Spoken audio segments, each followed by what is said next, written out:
His real name is Winston Foster, and he was born in Negril, Jamaica, in 1959. He grew up in an institution in Kingston, an early target for abuse because of his albinism, which carried tremendous social stigma in Jamaica. Music kept him company and, influenced by early reggae DJs like U-Roy, he practiced rhyming. This led him to getting a job as a substitute DJ at Gemini Sound System and in winning the famous Tasty Talent Contest in 1979. He chose Yellowman as his stage name and quickly began drawing crowds to concerts, particularly because of his humorous stage show and lyrics with jokes about his skin color and bizarre tales of his sexual conquests. Yellowman's first full-length album, Them A Mad Over Me, was recorded for Channel 1 in 1981.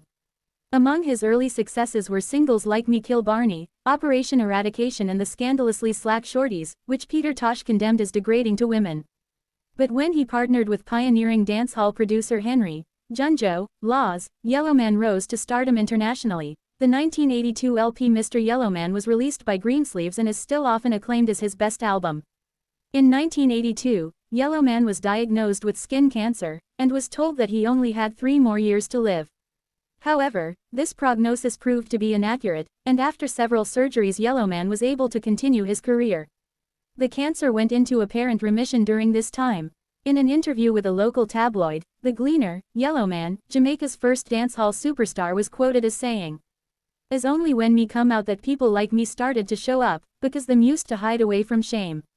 But before the tasty competition me used to go round to different producers to voice, but them used to run me away because them never believe in a me, or because of my skin color them feel say man like me scion do nothing." Yellowman was born Winston Foster on January 15, 1956 in Kingston, Jamaica. Throughout his childhood, Yellowman endured a stigma of being poor and with albinism, also called Dundas, in Jamaica.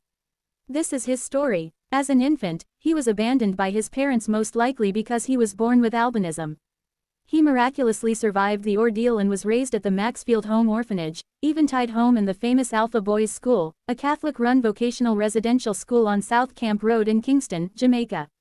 He experienced a tormenting childhood for he was shunned from society, scorned by his peers, but was able to overcome all the negativity thrown at him due to his skin color and embraced his uniqueness, calling himself Yellowman. Yellowman's career took off in the late 1970s at the Black South International Discotheque. The crowd booed him, but at his first show, he knew what to do to win them over. Turning a blind eye to stigma and put-downs uttered to him, the proudly Yellowman went on to win Jamaica's annual Tasty Talent Contest in 1979 performing Barnabas Killing, and a year later, his music started hitting the airwaves all across the island. Sexually explicit lyrics in popular songs such as Them A Mad Over Me, in which he boasted of his sexual prowess, earned him criticism. He was known for using slackness, straightforward sexual lyrics, which has been almost a necessary ingredient in many dancehall songs. In defense of slackness, Yellowman once proclaimed, "I never know why they call it slackness. I talk about sex, but it's just what happens behind closed doors. What I talk is reality."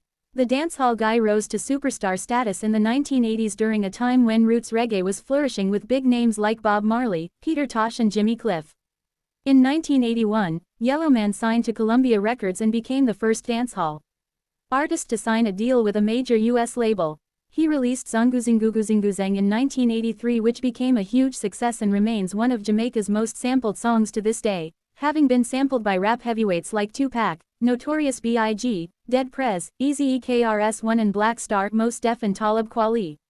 Yellowman kept doing big things, as they say in Ja Mek Ya, as his 1984 10-track album, King Yellowman, which included hits like Jamaica Nice and Wah Dat, was nominated for the Grammys and made him the very first dancehall artiste to be nominated for such awards. During the early stages of Yellowman's musical career, it was stated that listening to Yellowman sing is like watching Michael Jordan play basketball. He knows he's got it, you know he's got it, and it's a trip just experiencing him perform. In 1986, a deadly life challenge struck Yellowman. He was diagnosed with skin cancer which had spread to his jaw and had to undergo a surgery to remove the malignant tumor. He was wrongly given only 6 months to live, but later recovered, though his face was left permanently disfigured. Upon his recovery, Yellowman switched to more socially conscious music, with his 1997 comeback album, Freedom of Speech, earning a Grammy nomination as Best Reggae Album. I find out that I'm like a popular figure, a leader with a purpose in this world, he told Phoenix New Times in 2002. Halfy show the consciousness of the people. What's going on? You know, when Bob Marley died, reggae was on my shoulder to finish taking it across. So I do it in a conscious way, you know.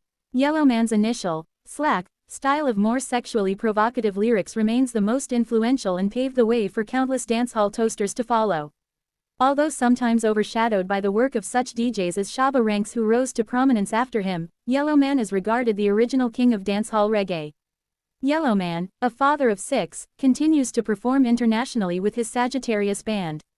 His daughter, Crema Foster, is also pursuing her musical career. Oh yes, Yellowman came to Ghana for a reggae concert. In the 1990s, the crowd was massive. At age 64, the iron career of King Yellow is still hot.